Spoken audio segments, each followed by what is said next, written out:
শিক্ষকদেরকে যুক্ত করে শিক্ষাবিদদেরকে নিয়ে আমরা শিক্ষার পরিবেশ নিশ্চিত করার কমিটি গঠন করতে চাই।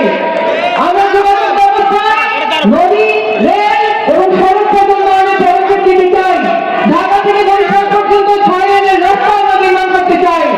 দ্রব্যমূল্যের ঊর্ধ্বগতিকে নিয়ন্ত্রণ করতে আমরা বাজার মনিটরিং সেল সহ ন্যায্য মূল্যের দোকান চালু করতে চাই এবং কৃষক ভোক্তা সমবায়ের মাধ্যমে কৃষি পণ্যের ন্যায্য মূল্য এবং ভোক্তার জন্য সাশ্রয়ী মূল্য নিশ্চিত করতে চাই।